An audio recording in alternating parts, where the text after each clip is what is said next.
Pencegahan risiko jatuh. Kenapa perlu? Karena kejadian pasien jatuh termasuk dalam 3 besar kejadian yang tidak diharapkan di rumah sakit dengan angka sebesar 14%. Apa itu risiko jatuh? Yaitu peningkatan kemungkinan jatuh yang dialami oleh seseorang. Siapa yang berisiko jatuh? Berdasarkan usia, ada lansia dan anak-anak. Berdasarkan penyakit, stroke, jantung, kejang, pusing, gangguan penglihatan, dan gangguan mental. Riwayat jatuh. Reaksi obat, yaitu pengaruh obat bius dan obat lain yang mempengaruhi keseimbangan tubuh. Bagaimana cara mencegah jatuh? Kenali lingkungan sekitar kamar perawatan, seperti letak bel dan letak saklar listrik. Dekatkan alat yang dibutuhkan pasien, seperti kursi roda dan alat bantu berjalan lainnya. Jaga lantai tetap kering dan tidak licin.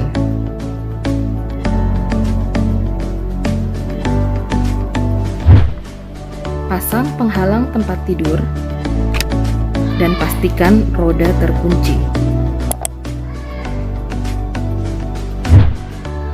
Minta bantuan perawat atau keluarga apabila akan turun dari tempat tidur. Gunakan alas kaki yang tidak licin.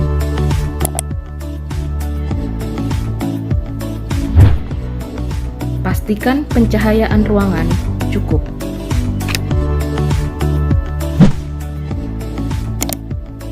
Hubungi dan tanyakan kepada perawat untuk informasi lebih lanjut. Kata santun kakak. K. Kenali lingkungan sekitar. A. Dekatkan alat yang dibutuhkan. A. Jaga lantai tetap kering dan tidak licin. San. Pasang penghalang tempat tidur. Tun. Minta bantuan perawat. K. Gunakan alas kaki yang tidak licin. K. Pastikan pencahayaan ruangan cukup. Kata santun kakak. K. Kenali lingkungan sekitar. A. Dekatkan alat yang dibutuhkan. A. Jaga lantai tetap kering dan tidak licin. San. Pasang penghalang tempat tidur. Tun. Minta bantuan perawat. K. Gunakan alas kaki yang tidak licin. K. Pastikan pencahayaan ruangan cukup. Selanjutnya, tanda dan gejala resiko jatuh. 1. Kelemahan otot ekstremitas bawah. 2. Penurunan fungsional terapi. 3. Keadaan sensorik, neurologi, dan muskuloskeletal terganggu. 4. Ketidakseimbangan tubuh. Dan kelima, mengalami gangguan eliminasi, keterbatasan gerak, pusing, dan bingung. Berikutnya, penyusun stabilitas badan. 1. Sistem sensorik. Sistem sensorik berperan di dalamnya adalah visus, pendengaran, fungsi vestibuler, dan proprioseptif. 2. Sistem saraf pusat. Sistem saraf pusat akan memberikan respon motorik untuk mengantisipasi input sensorik. Penyakit sistem saraf pusat seperti stroke, Parkinson, dan hidrosefalus. Ketiga, kognitif. Pada beberapa penelitian, demensia diasosiasikan dengan meningkatnya risiko jatuh. Keempat, muskuloskeletal. Faktor muskuloskeletal merupakan faktor yang spesifik milik lanjut usia dan berperan besar terhadap terjadinya jatuh. Selanjutnya adalah penyebab resiko jatuh pada lansia. Terdapat beberapa penyebab resiko jatuh pada lansia. Yang pertama adalah kekakuan jaringan penghubung, berkurangnya massa otot, perlambatan konduksi saraf, penurunan visus atau lapang pandang, dan yang terakhir adalah kerusakan proprioseptif. Kerusakan proprioseptif menyebabkan penurunan rom sendi, penurunan kekuatan otot, terutama kelemahan ekstremitas bawah, perpanjangan waktu reaksi otot atau refleks, kerusakan persepsi dalam, dan yang terakhir adalah peningkatan postural sway atau goyangan badan. Bahan perubahan tersebut mengakibatkan kelambanan gerak, penurunan irama dan pelebaran langkah kaki, sehingga lansia tidak dapat menapak lebih kuat dan mudah goyah. Perlambatan reaksi mengakibatkan lansia terlambat mengantisipasi gangguan seperti terpeleset, tersandung atau kejadian mendadak sehingga memudahkan lansia untuk jatuh. Selanjutnya adalah faktor resiko jatuh pada lansia. Faktor resiko jatuh pada lansia terbagi menjadi dua. Yang pertama adalah faktor intrinsik, yang merupakan variabel-variabel yang menentukan mengapa seseorang dapat terjatuh dan dalam waktu yang bersamaan orang lain tidak terjatuh. Faktor intrinsik resiko jatuh pada lansia diantaranya adalah kondisi fisik dan neuropsikiatrik, kemudian penurunan visus dan pendengaran, dan yang terakhir adalah perubahan neuromuskuler, gaya berjalan, dan refleks postural karena proses penuaan. Kemudian yang kedua adalah faktor ekstrinsik. Faktor ekstrinsik merupakan faktor yang berasal dari lingkungan sekitar lansia. Faktor ekstrinsik resiko jatuh pada lansia diantaranya adalah cahaya yang kurang, lantai yang licin, alat bantu yang tidak kuat, tempat tidur atau WC yang rendah, dan yang terakhir adalah obat yang dikonsumsi. Kemudian ada dampak jatuh pada lansia. Jatuh dapat menyebabkan berbagai macam jenis cedera, kerusakan fisik maupun gangguan psikologis seperti fraktur pada tulang panggul, pergelangan tangan dan pelvis. Kemudian merasa syok dan rasa tingkat ketakutan akan jatuh semakin tinggi. Dan yang terakhir adalah ansietas pembatasan aktivitas sehari-hari dan fobia terhadap jatuh. Selanjutnya adalah pencegahan resiko jatuh pada lansia. Terdapat 3 cara untuk mencegah terjadinya jatuh pada lansia. Yang pertama adalah memodifikasi lingkungan rumah, yang terdiri dari membuat lantai tidak licin dan lantai yang rata, tidak ada barang-barang yang berserakan di lantai, pencahayaan yang cukup dan tidak menyilaukan, dan mengurangi tangga yang ada di jalur lansia berjalan. Dan yang kedua adalah membuat sistem pendukung yang siaga memberikan bantuan. Dan yang ketiga adalah memerankan sebagai sebuah kolektor dan penyebar informasi sehingga lansia merasakan mendapat perhatian. Sedangkan untuk pencegahan lansia jatuh di tempat pelayanan kesehatan, kita dapat melakukan beberapa cara. Di antaranya adalah orientasikan klien terhadap lingkungan, kaji secara teliti kemampuan klien untuk ambulansi dan berpindah, letakkan tabel di dekat tempat tidur, ajari klien untuk menggunakan bel panggil, awasi klien secara ketat. Atur posisi tempat tidur, anjurkan klien untuk menggunakan palang genggam, pastikan terdapat keset, dan yang terakhir adalah pastikan klien tidak naik turun tangga sendiri. Berdasarkan usia, pasien yang mengalami resiko jatuh terbesar yaitu lansia dan juga balita. Untuk itu, kita perlu mempelajari cara pencegahan resiko jatuh pada pasien balita. Yang pertama yaitu dengan memasang gelang resiko jatuh. Yang kedua, orientasikan ruangan pada keluarga atau orang tua pasien mengenai tombol bel atau saklar lampu.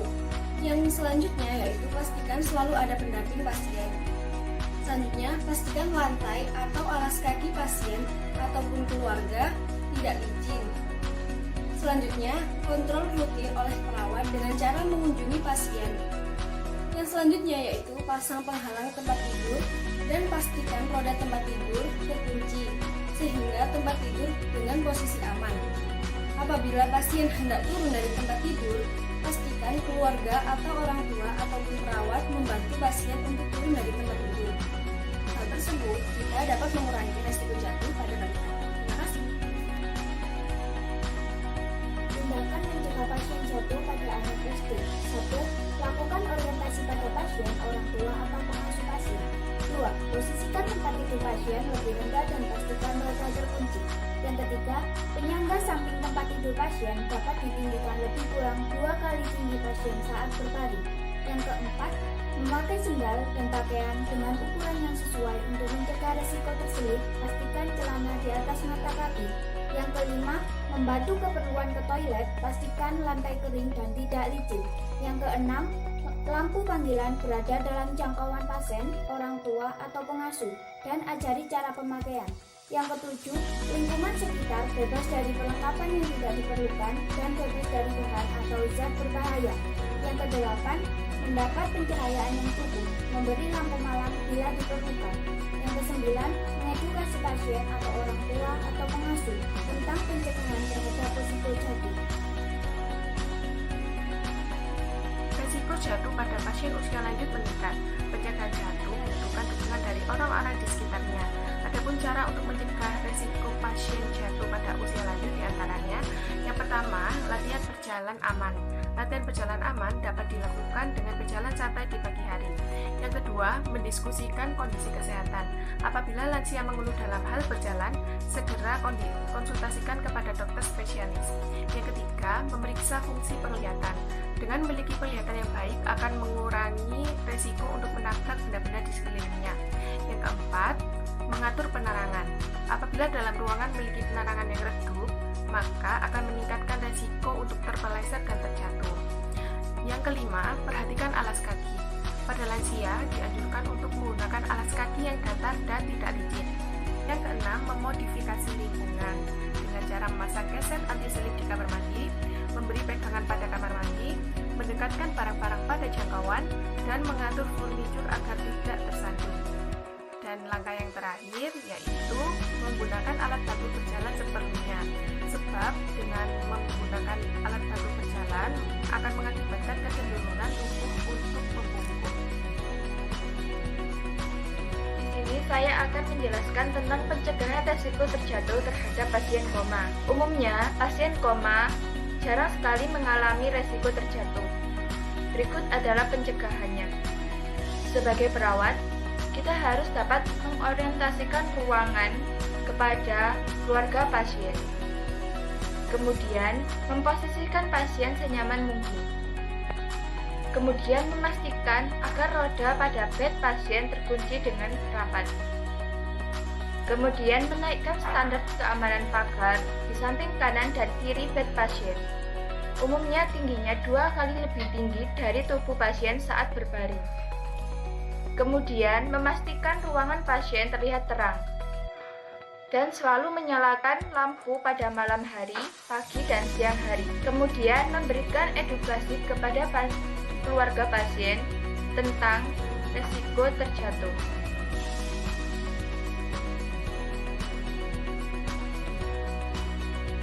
Di antaranya, yang pertama, latihan berjalan aman.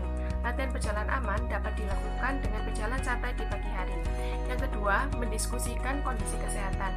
Apabila lansia mengeluh dalam hal berjalan, segera konsultasikan kepada dokter spesialis. Yang ketiga, memeriksa fungsi penglihatan. Dengan memiliki penglihatan yang baik akan mengurangi resiko untuk menabrak benda-benda di sekelilingnya. Yang keempat, mengatur penerangan. Apabila dalam ruangan memiliki penerangan yang redup, maka akan meningkatkan resiko untuk terpeleset dan terjatuh. Yang kelima, perhatikan alas kaki. Pada lansia dianjurkan untuk menggunakan alas kaki yang datar dan tidak licin. Yang keenam, memodifikasi lingkungan dengan cara memasang keset anti-selip di kamar mandi, memberi pegangan pada kamar mandi, mendekatkan barang-barang pada jangkauan, dan mengatur furnitur agar tidak tersandung. Dan langkah yang terakhir yaitu menggunakan alat bantu berjalan seperlunya. Sebab dengan menggunakan alat bantu berjalan akan mengakibatkan kecenderungan tubuh untuk membungkuk. Di sini saya akan menjelaskan tentang pencegahan resiko terjatuh terhadap pasien koma. Umumnya, pasien koma jarang sekali mengalami resiko terjatuh. Berikut adalah pencegahannya. Sebagai perawat, kita harus dapat mengorientasikan ruangan kepada keluarga pasien. Kemudian, memposisikan pasien senyaman mungkin. Kemudian, memastikan agar roda pada bed pasien terkunci dengan rapat. Kemudian, menaikkan standar keamanan pagar di samping kanan dan kiri bed pasien. Umumnya tingginya 2 kali lebih tinggi dari tubuh pasien saat berbaring. Kemudian, memastikan ruangan pasien terlihat terang. Dan selalu menyalakan lampu pada malam hari, pagi, dan siang hari. Kemudian, memberikan edukasi kepada keluarga pasien tentang risiko terjatuh.